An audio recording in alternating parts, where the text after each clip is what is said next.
Good afternoon.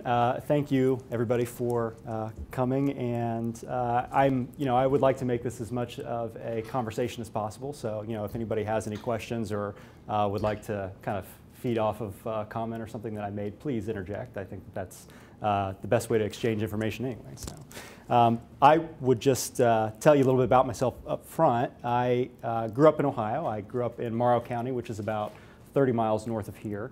And went to public schools, and then after I graduated, I decided to come to Otterbein. My dad is a 40-year employee of Otterbein. He runs the physical plant.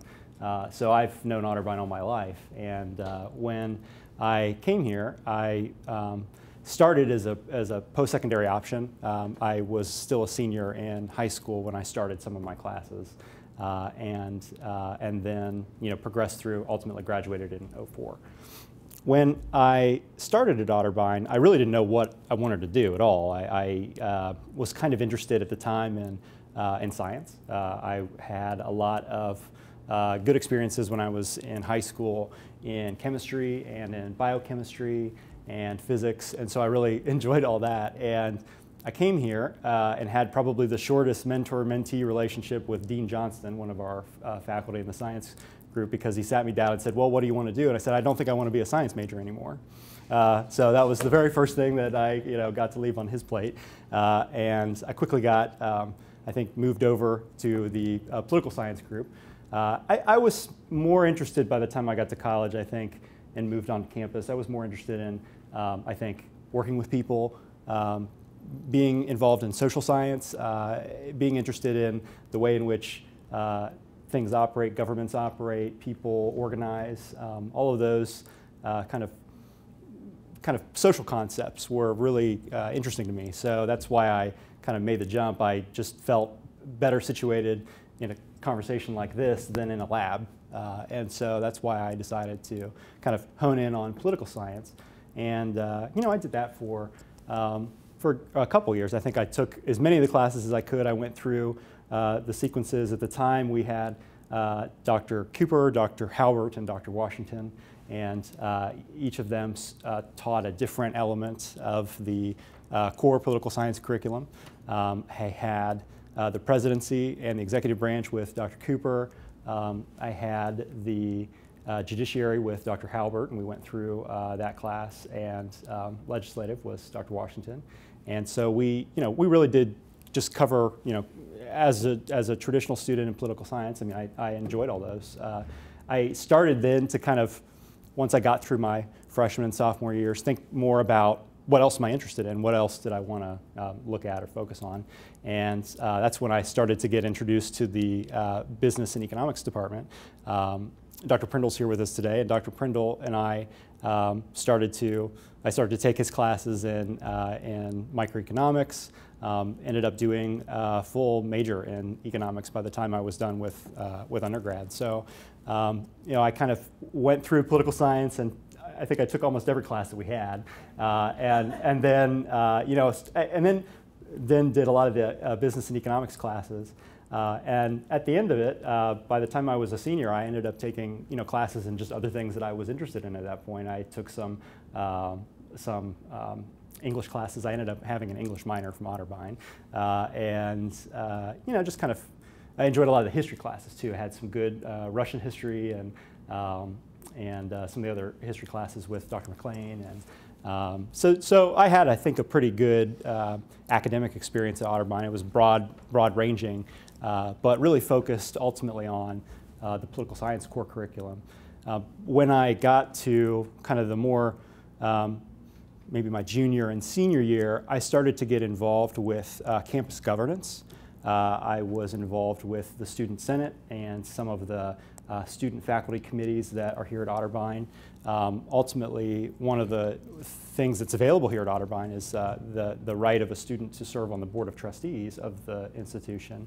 And I was fortunate enough to be selected for a board position and did that for my junior and senior year. That was, I think, really helpful as a way, all of those experiences at the committee levels of the student government, and then at ultimately the board level of the college. It was really fascinating to start to see how things work how people govern themselves, how we make decisions at Otterbein. That was really valuable. I didn't really recognize how valuable it was until I became a lawyer. Until all the way at the other end, when I recognized how important it is to attend a meeting, or how do you conduct yourself when you have something on your mind in a meeting, when other people are vying for the attention of the people who are making decisions around the table. How do you, have your interests align with others in the group in order to get those things talked about? I mean, those were all really formative experiences, and I didn't really value them at the time because I was just kind of enjoying myself and doing things that a political science student might do. But at the end of the day, they were immensely valuable to my training as a lawyer, because you will not believe how many meetings you end up getting into as a practicing lawyer, and how often you need to kind of weigh your choices and options when you have something to add to the discussion. So I really ultimately valued all that. I valued my board experience for one other not insignificant reason. I happened to meet my wife, who was the other student trustee while we were serving as student trustees. So she was a science major at Otterbein. She graduated in '05, and Erica went and got her PhD in biochemistry. So I ended up kind of meeting my wife through this process as well. That happens, in life. So those were kind of my experiences as a major, what I was doing. I know that one of the kind of keystones to the major was the written requirement. At the end, we had the class that I took with Dr. Washington, where we went through the process of really developing a thesis and kind of writing and presenting it. And I had a great time just kind of doing research. I mean, it was really more of a research-based project. And in our area, you can choose to do a few different things. You could do perhaps statistical research in polling or in voter trends. You could choose to do maybe something more like judicial, case law research and present a theory about prevailing trends in case law. That's ultimately what I chose to do. I chose to do an assignment that was based on the developing trends in the Equal Protection Clause based on largely the 2000 case, Bush versus Gore. It had elements of the kind of electoral politics in there, but when you back through the cases and you kind of understand more about what the Equal Protection Clause is and how the justices had, interpreted it over 100 years, that was very kind of fundamental to my research, and so that's what I ended up giving my honors presentation on at the end of my political science career. And I think that exercise was very valuable leading into law school, trying to at least get a view of what are the major themes in constitutional law, because as a law student you get into that pretty quickly. So just want to pause right there and ask if anybody has any thoughts or questions about undergrad before I go and talk about some of the things I learned when I was in law school. Caleb, let me introduce a student who's interested in going to law school. Hi. Junior, and I invited him for that reason. So if you can speak to what experiences he should have while he's still in school, that would be perfect. Sure. Yeah. Charles, you mentioned the Board of Trustees position and doing student senator. I've done similar stuff. I'm in a fraternity here, but I also sit on the Interfraternal Council, which is sort of the governing body for all male Greeks, Yep. As well as positions in my own fraternity. But is there anything beyond the trustee and the senator positions, like valuable internships or any job experience, that kind of thing? Sure, of course. Yeah, I mean, I think I kind of confined my original comments to what I was doing here on campus, but there's a lot of things that you can end up doing off campus. I had a number of really great off-campus experiences when I was in undergrad. The first and probably foremost of them was when I was a sophomore. I went and did the American University semester in Washington, D.C. experience, where I actually went and did a whole semester in D.C. at American University, and in the political science curriculum there. So they have a special course for folks from all over the country and world to come in, to drop into DC, and to basically look at all aspects of American politics from the DC perspective. So, or international business, or correct. Yeah, that's right. There were 3 or 4 other kind of curriculum that you could do. I, of course, at the time chose the American politics curriculum. So my experience ended up, taking us to the Hill for meetings. I met Supreme Court Justice Kennedy at a one-on-one kind of event for our class. Had a number of we had a White House event where we went there. We had a number of folks from the media community, the Washington Post, the NBC Bureau. All of those are right near the American University campus in DC, and so those folks who are national reporters came in. Chris Jansing. Chris Jansing is an Otterbein alum, came and spoke to our group actually, she's with, I believe, NBC still. I ended up, as a result of that experience, being able to extend my time in DC, and so my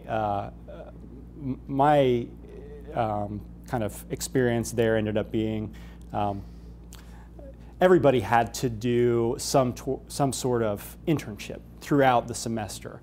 That was a part of the American politics curriculum. Was you would go and work somewhere. You would go and be on the Hill in a staff position and work. You would go and perhaps work for one of the media outlets. I was lucky enough to, through Otterbein connections, get an internship at the White House. We started a little earlier than the semester did. I started in the summertime and went all the way through December. And the White House internship was really pretty awesome. I worked in the Bush White House. It was Karl Rove's office. It was called the Office of Strategic Initiatives, which is a fancy way of saying the Office of Politics. That's where they basically arrange a number of kind of high-level political connections between the outside world and the White House. I was there in 2001, so I was there in August 2001 through December of 2001 when September of 2001 happened. So that was actually a day in which I was on my way to the White House and got turned back because the metro system had shut down, and then you look down the river, across the river, and you see smoke coming up from the Pentagon. It was a pretty crazy and intense experience. I saw fighter jets flying over DC. We had the White House determined not to cancel the internship program. They said, we're not going to just stop operating. We're going to do all the things that we would normally do. So I had the kind of honor and privilege of meeting the president like the day that he gave the joint session of Congress speech following September 11th. And met him out in front of the White House at a photo session. So pretty cool, pretty neat experience. I got that experience through Otterbein connections. I had an alumnus of this department. Her name is Nancy Bosker. She is kind of a political activist, lobbyist. She had previously worked for Newt Gingrich's office as a staffer and had a lot of DC connections. I ended up working for her a little bit. I got introduced to many of her connections who had, White House connections, and that's really how you connect the dots. The networking game really takes over at that point, and in order to kind of get some of these internships, it's really important that you work your relationships. There are many Otterbein alums in DC, and these are folks who have, from their own generosity, made those connections for folks. So yeah, that was kind of what my experience was there. That was just one of the things that I did when I was in undergrad. I worked for Pat Tiberi's campaign once. He was his local congressman, wanted to see what a congressional campaign from the ground looked like, so I did that. Yeah, had a number of kind of smaller one-on-one kind of short-term, maybe for the span of 4 weeks or 8 weeks, worked with, I worked with the judicial affairs folks at the governor's office for 4 weeks. It was just a quick thing. But again, seeing those different experiences happen and living through them and then kind of understanding how these folks who are carrying out all of the business of government, how do they do it? Kind of made me realize that they're just people, they're just like you and I, and they're not, shiny or, on TV and without makeup. I mean, they are just like you and I are. They make choices, they make bad ones, they make good ones. They are trying to do a job, and I kind of learned then that you could really do whatever it is that you want to do if you just aren't afraid of being out there, being part of the mixture of the community in which you want to work. So I really took a lot from a lot of those experiences. So hope that answers your question. So. Yeah, that was really helpful. Sure. As Dr. Brickell mentioned, I'm a junior, so one of the other things that I'm having an issue with is it apparently took me longer than it took you to figure out sort of what I wanted to do. Sure. Mm-hmm. And I'm actually a philosophy major with an economics minor. Oh, great. Poli-sci student. Is Dr. Mills still around by any chance? Yeah, that's great. No, he's not in the department right now, which is shrinking because we're down in professors. There's only 2 of them working right now. But it's still going well. But my question then is, how does it work with classes when you do that kind of semester-long internship? But it sounds like the American University one will do a good job of supplementing economics classes or poli-sci classes. But I'm just sort of coming up on the deadline here as far as graduation. Sure, of course. I want to make sure. I would kill for one of these opportunities, but I also can't afford to be at Otterbein that long. Yeah, of course. So I just don't know how that works as far as credits go, and graduating, and class requirements. Well, a couple thoughts about that. First of all, the semester experience worked well in the fall because, at the time Otterbein was on quarters, so I only had to take off 1 quarter, and I could still get 2 in that year and get it all done. Like 25 credits for that quarter. Yeah, it was a major. It was very easy then to kind of stay on track. I think you will have a little bit of a pivot happening at Otterbein now that you're on semesters, and that J term I think is probably a good. Is it out or gone? How much time is there between the winter semester and the spring semester? How is it short? Not enough? Yeah, that's too bad. It's like 3.5 weeks of winter break now. Yeah, okay. Christmas, New Year's, and a breath. We've got a May term that they tacked on. It's like J term, but in May. In May? And but right now there's almost no classes available for it. Sure. And it's basically being used for study abroad Okay. programs. It's one of the only features. So you take a class during the spring, and then you can travel to Vienna. It's like one of the big ones. Yep. They've got one in Nepal right now. It's like those are cool, but again expensive and don't line up with a lot of internship opportunities and stuff that I've found. So. Yeah, I mean, but the only other great time to do it is summertime, and DC itself is a little bit of an odd place in the summertime. August, it's very hot and everybody leaves, and there's not much legislation that goes on. But I think you'll find there are probably a few programs. I even think this American University program has a summer experience that you might look into. So you kind of have to deal with your reality of where you're at in your personal career and your credits. The thing I wanted to ask John Campbell is this.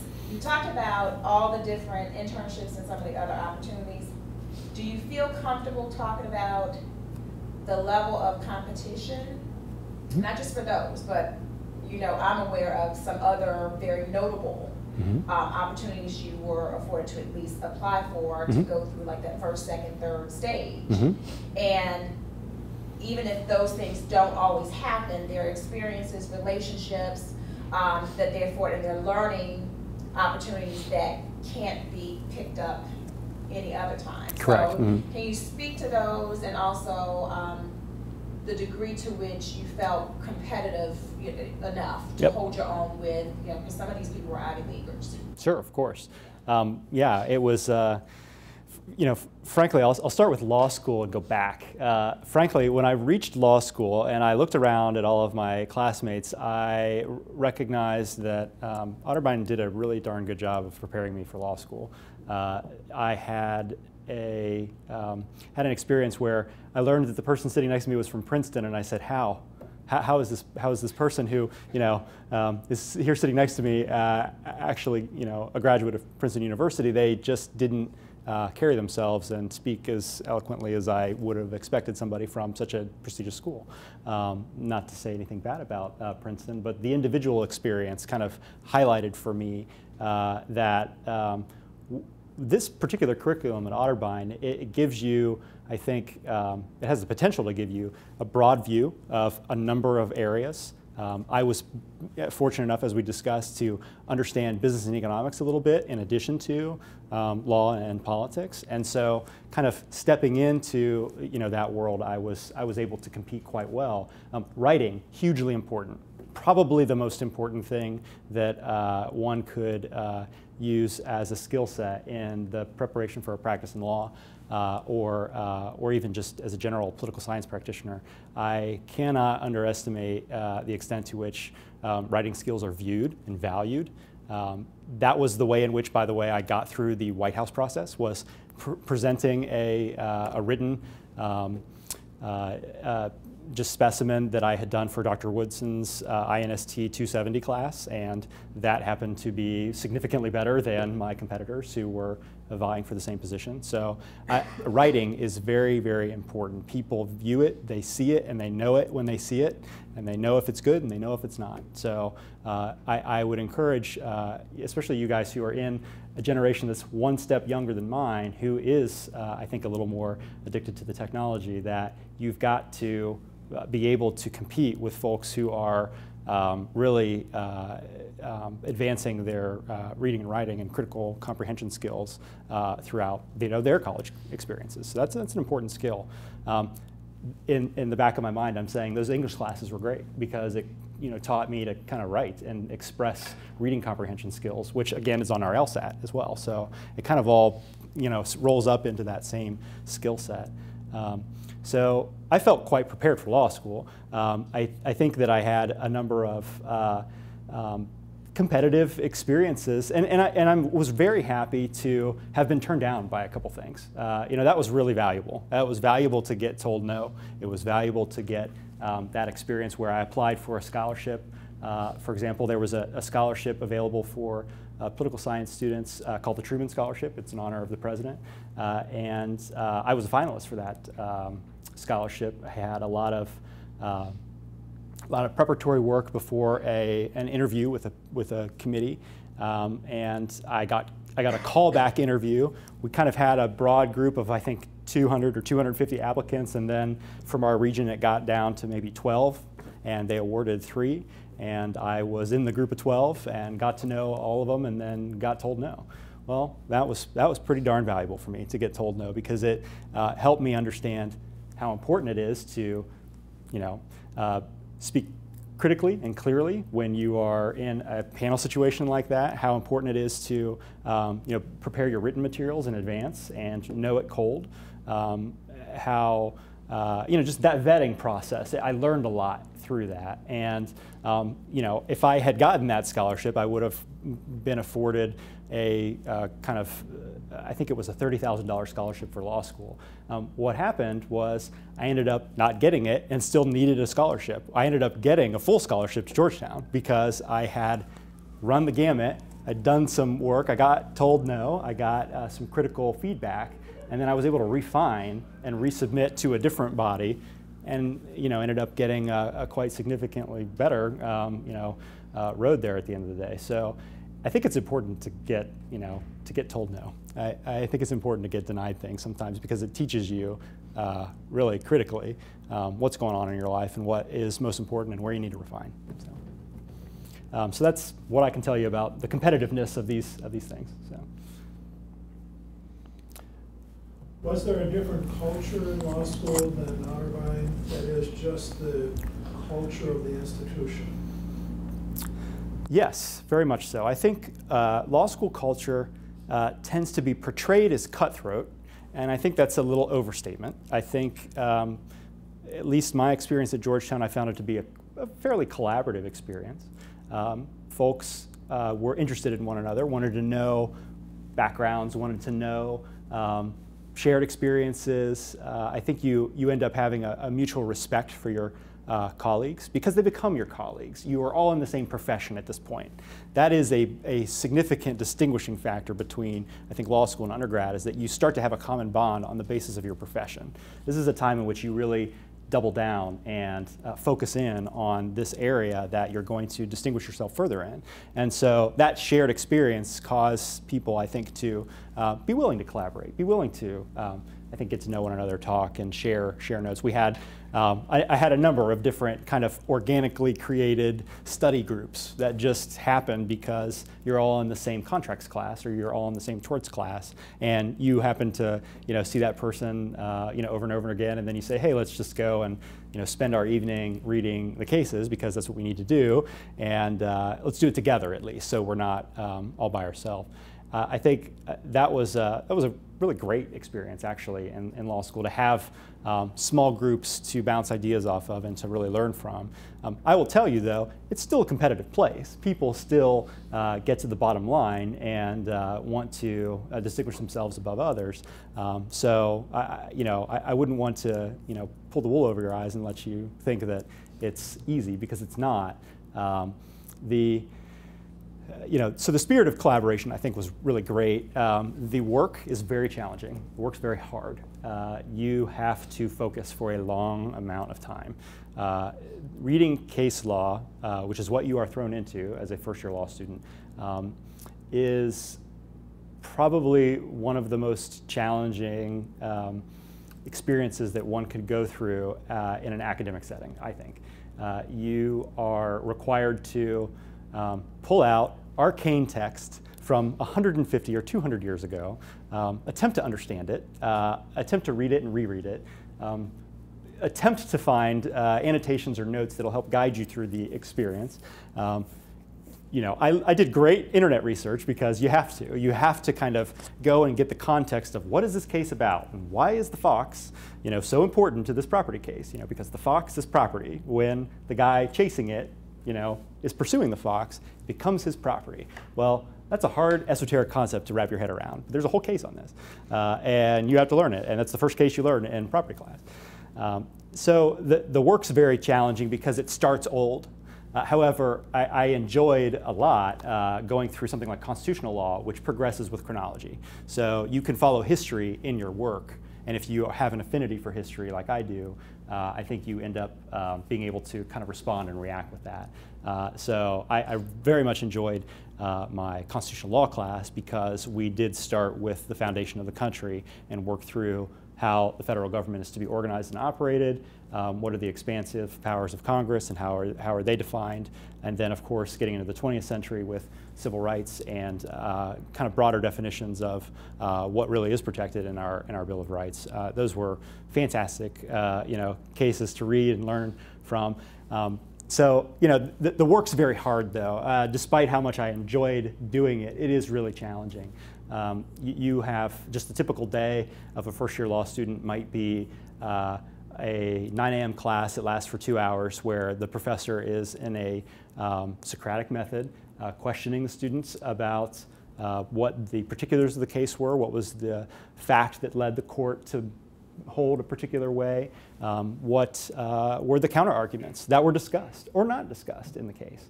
And really using, again, the Socratic method to question and answer and to ask in order to create a broader understanding, because that is ultimately what appellate law is really about. It's about refining the arguments to a point where we are clear on where the law points us.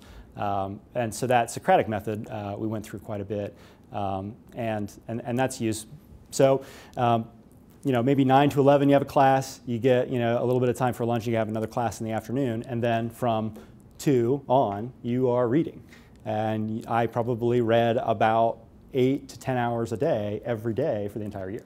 So you end up having your little special places in the library that you go to, and you have your favorite cafes, and you've got your music that you love, and you use all those things to help get you through what is an intense period of focus.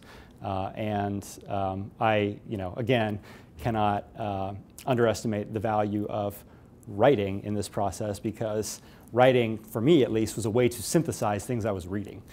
Many law students, at the same time as they do their reading, they prepare outlines of the class. That is a way in which you can then begin to understand the rules of law, so that by the time you reach the end of the class, Your entire grade, by the way, is based on your final. It is not a participatory democracy there. They just grade you on your final. By the time you get to your final, you will have, if you have done the kind of the work along the way, proper outlines that help guide you through the Hornbook law, the black letter law, the rules of law that you then apply there at the end in your finals. So most of the law schools and most law professors are in a computer-oriented fashion now. So I did take my laptop and do all of my finals on my laptop, and you turn them in or email them in, depending on what your school system is like. I did have a couple finals that were required to be written by hand. So that was a bit of a challenge. I actually took the bar exam by hand. I was, I think, the last class in Ohio that was required to take it by hand. I just say that to say there is a lot of intense focus that is required to get through the first year of law school, but it can be a really fun, challenging event in your life to really overcome. And once you get past that first year, it's pretty good, smooth sailing. I think at that point, you have a solid understanding of the basics, and then you can decide in your second year and your third year of law school, really areas of focus that you might choose, things that you are more interested in than not. I ended up focusing further on real property law, local government law, things that relate to kind of the states and the political subdivisions in the states and how they function. That is, in fact, my job now as a lawyer, is to do that for full-time basis as a bond lawyer. Those second and third year experiences, you really can kind of pick and choose more.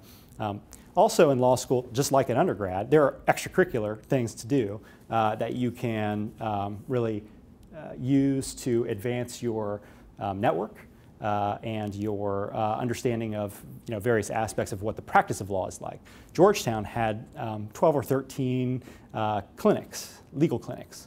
And legal clinics would focus on actually delivering legal services to folks who were in need or who had a particular focus area. DC, of course, is peppered with all sorts of interest groups. So we had an environmental law clinic that would focus on, it's assisting nonprofit environmental groups.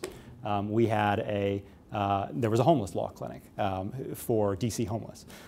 There was a trial advocacy clinic, which was really designed to cause law students to align with practitioners who are actively in a trial setting in the DC court system, so that the law students could essentially shadow and learn from the practicing lawyers.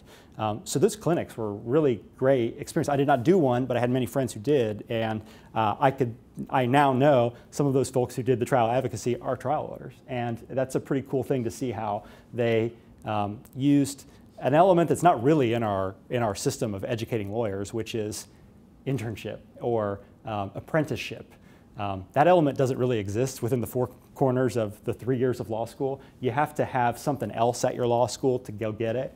And these clinics were a way that people gained that internship experience, that apprenticeship experience, to really go alongside a practicing practitioner and learn things. And so that was pretty neat to see. Like I described at the very beginning of our presentation, there were 3 major areas of the what was called the Barristers Club. These were mock trial, which is just, again, trial advocacy that's on the basis of either talking to and working with a judge and a jury, or just a judge in a actual courtroom setting. Then there is the moot court, which is the more traditional appellate advocacy, Supreme Court style method of presenting legal argument. We had the awesome benefit of having a number of Supreme Court justices who lived in our city. So we had some of the Supreme Court justices, there on the panels, working with the Georgetown Law students, which was really cool. Justice Ginsburg, even though she fell asleep at the State of the Union the other day, she is married to Marty Ginsburg, who is a law professor at Georgetown. So, and then, Chief Justice Roberts was a law professor at Georgetown when he was appointed. So we got the benefit of that, that category of that upper echelon of our legal profession right there at Georgetown, which was really cool. That's a very unique experience, I think, to the DC community. The George Washingtons and George Masons and Georgetowns and Americans get that, and most of the other law schools don't. Then finally, I said that there was mock trial and moot court. The other element of the Barristers Council was the negotiation group. And there, the skill that is advanced is, of course, trying to make multiple interests really align and reach agreements. How important is this to lawyers? This is what lawyers do all day long. All day long, all I am doing is trying to spot interests and align them to get people to agree, memorialize agreement, and move on. And that experience was really valuable for me. I think it caused me to think more critically about others, about what others need and want. As odd as that sounds, you don't often think about it. You need to be in a situation where you have to critically understand somebody else's business, somebody else's facts, somebody else's life, in order to then see how they are seeing the situation, so that you can see the situation from that light, from that perspective, and then try to satisfy those shared interests that you might have with that person. That is a skill that needs to be taught more in law schools, frankly, and I had the benefit of getting that as part of our kind of Georgetown panoply of things that you do. One other kind of area that a lot of law students do, which is really helpful, again, this goes back to writing. A lot of law students spend a lot of time in the editor roles of the law journals that particular school publishes. So Ohio State has several law journals. Georgetown had over a dozen law journals. And again, they're focused in different areas. There's usually a main journal and then some specialized journals for different areas of law that might be of particular interest to the faculty at that law school. And I did not do a law journal. I found it to be a little too close to litigation advocacy than I wanted to be. I wanted to be more of a transactional lawyer. However, I had many friends who did it. They learned a lot. They succeeded in their law firms. They did a great job at kind of translating that experience into a valuable experience, an experience that's valuable to an employer. The editing, the writing, very critical for success in that area. My friends who went through those law clinics on Law Journal, they're some of the best writers that I know. So that's really an area where you can hone that skill and refine it. So lots of extracurricular going on. Plus, it was a fun city. I had a lot of good fun there. Just on a personal note, I was there in law school from 4 to 7, and the first year I lived in the dorm. There was a dorm for just law students. The second year I decided to move in with a couple of my first year law class friends. 3 of us rented an apartment that was downtown in Washington. We had a number of interesting folks who were also renting that apartment. There was a freshman senator from Illinois named Barack Obama who lived in the floor above us. So I got to know then Senator Obama riding the elevator and seeing him in the workout room and seeing him walk home from the Senate building on nights, which is a really bizarre thing to put into context now that he is our president and is surrounded all the time by others. It's funny to have ridden in the elevator with the president alone, even though he wasn't the president at the time. So that was interesting, and like I said, many of those Supreme Court justices that we just would see, where you'd see Wolf Blitzer walking down the street, and that's a neat kind of thing to experience as a law student. So that was some of my law experience. I would really enjoy any questions or thoughts about what law school is like, because I want to certainly be valuable to you guys who are thinking about it. So. I want to ask a practical question. You mentioned the full scholarship. Mm-hmm. Can you speak to the degree to which obviously it's beneficial, but does that mean that you're going to graduate debt-free? Oh, certainly not. Yeah. The hardcore economics of it is, even if you get a full scholarship to law school, you still have to live and eat for 3 years, and typically they don't provide that in your tuition stipend. So DC was an expensive city, and yeah, I left it with some student loans that, though I have been at my law firm for 7 years, I am still paying off student loans. So it is something that does take a long time, and you really have to understand the investment that you're making in your career, and you have to be committed to it, because I do know some friends who have gone through the process of going through law school who've either left it early or left it and then decided not to be a practicing lawyer, and they are somewhat saddled by debt that they can't pay off because of the economic choice that they had made in their own life. So it is very important to put it into context. If you can work, you shouldn't work your first year of law school, you will go crazy. Many schools prohibit it. But if you can work before you get to law school and save up any kind of money, that's helpful. If you can parlay your graduation into some great gifts, that's a good way to kind of get started. Books are super expensive, and some people still have to buy them. So you get all those costs, and they add up. And yeah, I'm still paying off student loans. So. So you mentioned you met your wife at Otterbein, right? Did you continue dating through law school? How did that go? This is a good question. This is an important question because why are any of us, lawyers or political scientists or economics? Because we are, just humans, and life's more important than anything that we do for a profession, I think. I did get to know Erica here. We did date all the way through. I had the benefit of where she went to graduate school. She went to graduate school in Baltimore, so it was just a train ride from DC. In fact, not too bad. It was only about 45, 50 minutes. If you rode the Amtrak, it was 38 minutes, and if you rode the MARC train, it was a minute, hour and 5. But in any event, no matter when I was on the train, I could read and work, which was great. She was there, so she came there a year after, and so we did kind of long distance between the cities for the 2 years that I had left in law school. And then when I moved back, she had still had 2 more years in her PhD. So I started at Bricker and Eckler right after law school and lived here in Westerville and worked for 2 years. And I was on a plane pretty much every other weekend off to Baltimore. God bless the folks at Southwest Airlines. They can get me from my house here on Grove Street in Westerville to Baltimore at her apartment in 3 hours. 3 hours was my door-to-door, which is pretty good when it's 420 miles away. So I had a lot of challenges. That took some doing. It really took a commitment, but we got through it. And on the other end, after we had made those investments in our career, we really were set up. We had a good thing going at that point because I had already had kind of the grunt years at the law firm where you have to work really hard and put in long hours.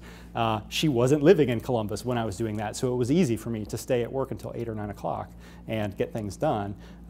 But then when she did move back, I had 2 or 3 years of seasoned experience at that point, didn't have to put in the late hours, and our lives began to align a little bit better.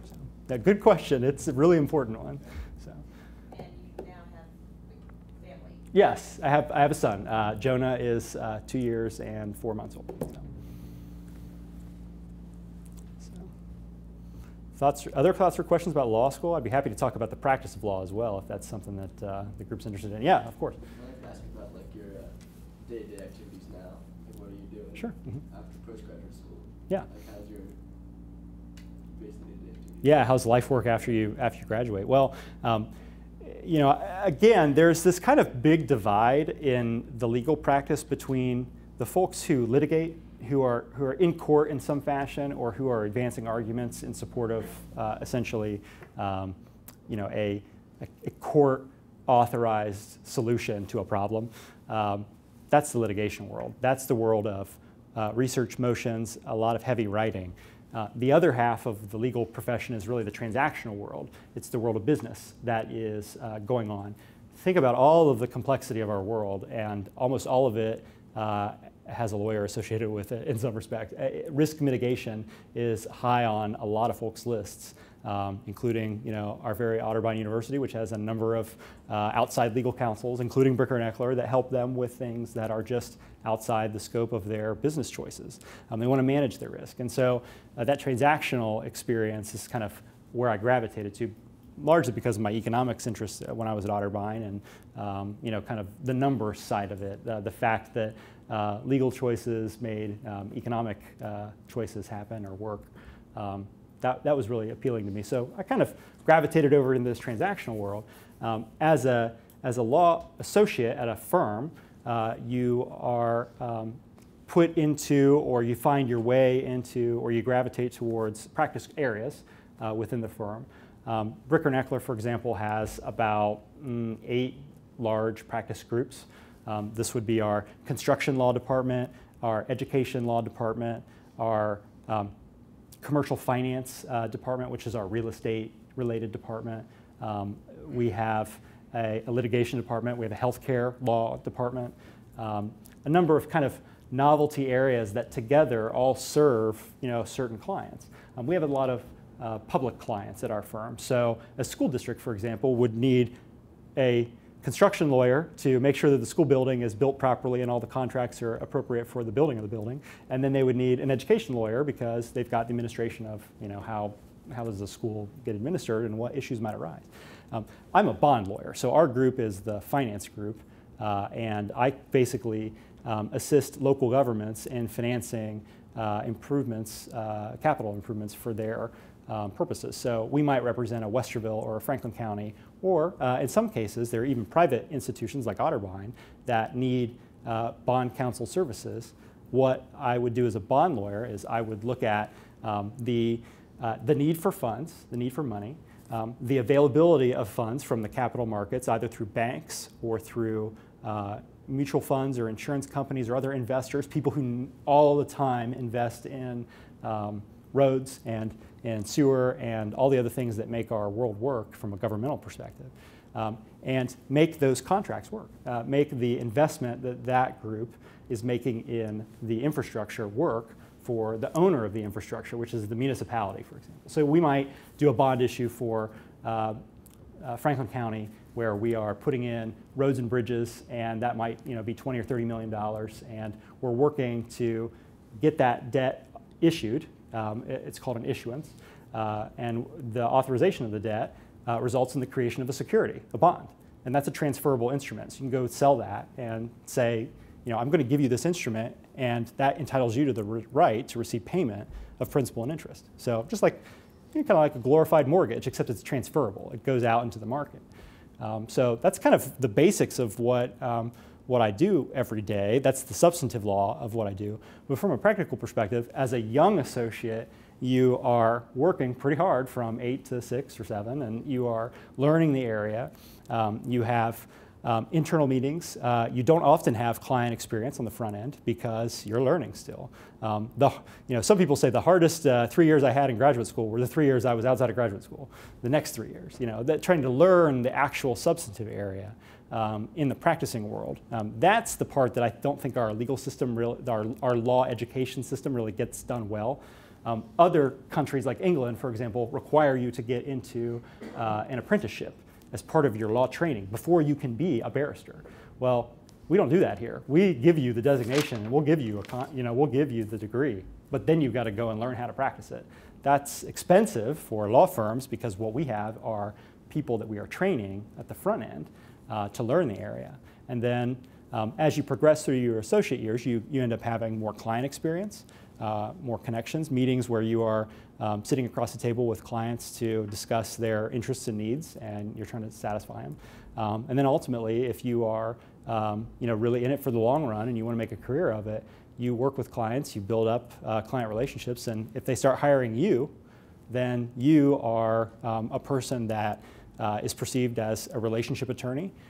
People can come to you, hire you for some service, and you will bring them into kind of the law machine and work through all their legal issues and help provide the deliverable, which is whatever it is. It's maybe a negotiated settlement or a contract or perhaps a bond financing or any of those things that lawyers do. So you kind of have different things that you're doing as a practicing lawyer depending on how much experience you have. And experience is king. Experience and relationships are king because that's how you show value. You show that internally to a firm, perhaps if you work for a firm, you show it externally to the world and they hire you. And so you end up creating your own destiny if you are able to generate work through your relationships and generate fee income through just your interactions with the world. I've really enjoyed my particular area of practice because I have the benefit of working at a law firm where I have a lot of support in other areas. And law firm salaries are good. But I also get to represent the public. My clients are public entities. So I get to go to work every day and work for Ohio State University and see them finance the medical office tower where my wife happens to work, which is a really cool thing. You see these projects happen. You assist the institution in getting them done, and that's a public institution. That's a really high level of significance that I find in my particular practice area. I think that's not everywhere. I think I've become aware that my practice area is unique in that respect because of the nature of the public clientele. Folks who only represent private clients or commercial clients or banks, I think a lot of them find that it's a grind because all you're doing every day is working on the next brief, working on the next issue, really for a large corporation that doesn't have that connection with your community that you like. So I think there's a number of variables that kind of make your day-to-day life work as a law associate and then ultimately as a partner. But I think I know that I have had a unique experience with my particular clients. So. You have an opportunity to work across the street in the State House with creating policy or involved with policy. I think Charlie's interested in policy work. Specifically, education and education policy has been a lot of the focus of my studies in philosophy. I've done a lot of stuff with the work they did theoretically in the 80s that led to the Common Core. There we go. The Common Core legislation that's been passed. That's my personal thing. Sure. So. Yeah. No, very interesting. I mean, I think there's education policy in Ohio is kind of it's one of the more fundamentally critical areas of policy that we have. I'd say there's probably two big areas that everybody always gets their antenna up on, and it's energy and education. The energy folks have a lot going on. There's regulated and deregulated utilities and how they deliver power and who owns the power lines and how they set rates. All of that is an area of policy that's always on the radar screen and a lot of people are focused on. Education is the other area that I think is just always on the agenda. It's basically a standing issue with the General Assembly. How do we fund our schools? School funding has been a topic of debate in Ohio since the 1850 Constitution. It's just been the way that we have to focus on, we have to continue to focus on this funding issue. There were 4 Supreme Court cases, the DeRolf cases in Ohio, that dealt with the provision in the Constitution about the delivery of common schools throughout our state. Well, how do you do that? We have vast disparities of wealth across the state in our districts. I think there's over 600 school districts in Ohio. So we're probably due for a whole bunch of educational reforms that deal with consolidation and shared services and finance reform. I think a number of our clients are school districts. I had a conversation with a superintendent, a Big Walnut superintendent, who was down in the legislature speaking on Common Core and the impact that it was having. I think you'd probably have to talk to an education lawyer to learn more about how they maneuver through the General Assembly. But I do think I would firmly stand on my opinion that it's a standing issue. It's always being talked about, and there's always something else that comes along, whether it's No Child Left Behind, or it's the DeRolf cases about funding, or Common Core, where people are just refocusing on that issue over and over again. It's a competitive item. It's important for Ohio to remain, highly competitive in the nature of public school students that we, graduate out of our school districts. There are states that have this totally wrong, and they are, there are states that are completely mixed, public and private, and they just are inefficiently delivering the service with society's resources. I think Ohio, it really does have public education, down to in many respects. I think we're pretty good at it. We don't have as many private schools here as a percentage of schools as in other states, but there's a lot more to be done and refined, and I think you'll continue to have those debates as long as we have 610 school districts. Nobody wants to get rid of their mascot and their home school. So, until we do real consolidation and deliver it from a more broad perspective, I don't think we're going to fix a lot of these problems. No, I definitely agree. The problem's not going anywhere. I mean, I also attended public school. I'm from Columbus here. Yeah. But my girlfriend went to a public school out in Urbana. So her experience is very different from mine. Yeah. I also went to Columbus Alternative High School. So, I had a lot of college preparatory experiences that other people didn't. But I had to play sports at a different school. Sure. So that there's definitely a lot to do.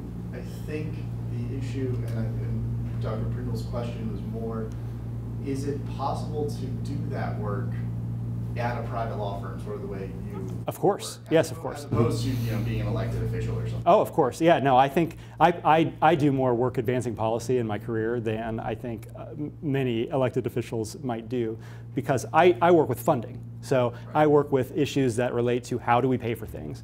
And so, I've spoken before the General Assembly on funding for energy efficiency improvements, for example. My group has worked on legislation advanced by our clients. We typically do this for a client. A client hires us and they ask us to look at the Ohio Revised Code and make a change or suggest a change.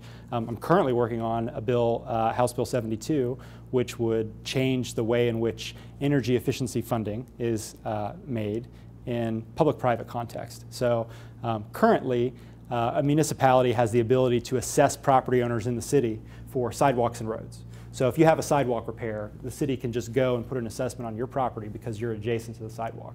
They need the public improvement, you benefit from it because it's out in front of your house, and they can just assess you for it. Well, this law change that I'm working on right now, it enables private property owners to ask for assessments for energy efficiency repairs on their house. And why is that a good thing? Well, assessments are tax items. They're above mortgages. Mortgages get paid second when you have tax liens and tax delinquencies. So it's a very secure revenue stream when one has an assessment that one can use to pay for things like boiler repairs or energy efficiency improvements to your house. That's a whole line of work at the firm. There's like I said, energy is a major issue for us. And I've drafted, I drafted the first bill that is now currently law, and this is a revision to it. So, part of my job has been, creating law, which is really cool. And so, yes, I think there's absolutely the opportunity for you as a private practicing lawyer to really hone your expertise of an area and then become known for it and sought out by clients to seek to change the law and make it more effective or efficient for them. And if you get lucky, like I am, your law changes get to be beneficial for pretty much everybody. So that's a pretty cool thing because I don't have a lot of enemies with the legislation that I have ever proposed. Some of the regulated utilities are not exactly aligned, but other than that, it's been very positive. Our firm has a whole group that's governmental affairs. So we have like 10 lawyers who are doing governmental affairs, or you might hear it referred to as regulated industries.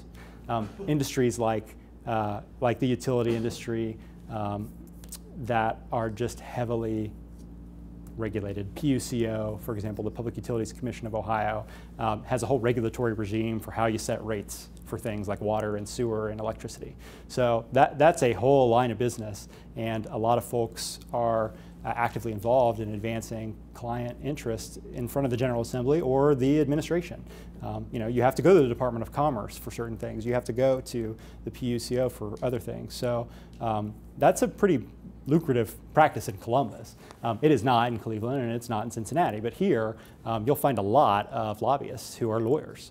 And I had to once register as a lobbyist because I was in front of the General Assembly, so you must register.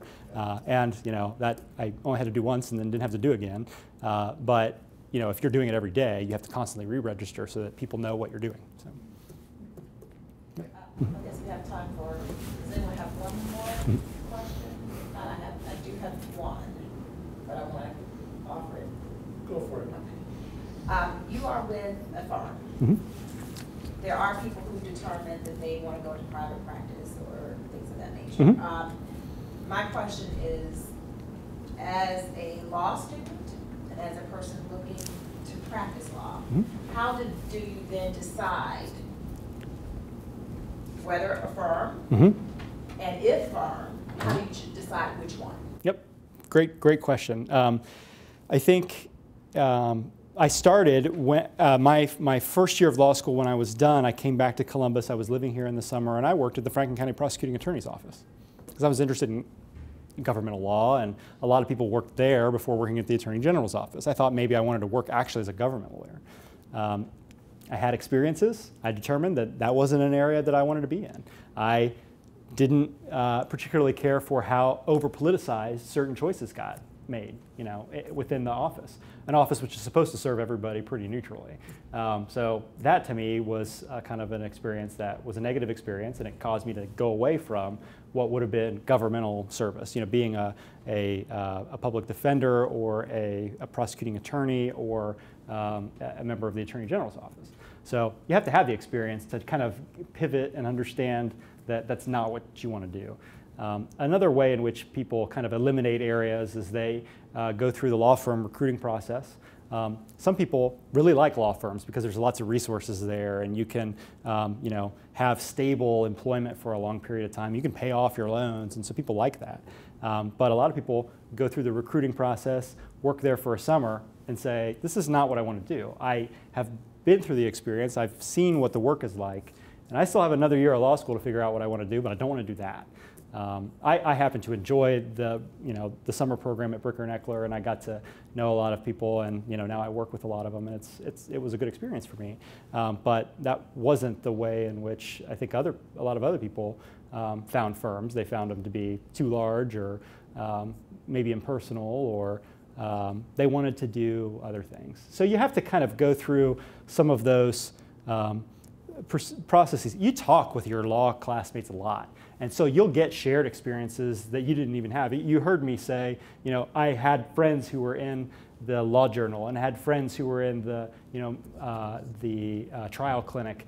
You end up sharing a lot of that with your law classmates, and so you end up kind of getting a perspective from others that you can filter in and use to kind of make your choices for you as well. So I think it's both personal experience that helps you figure out what you want to do, but it's also a reflection on what your peers are doing, so you can help you make some choices. So.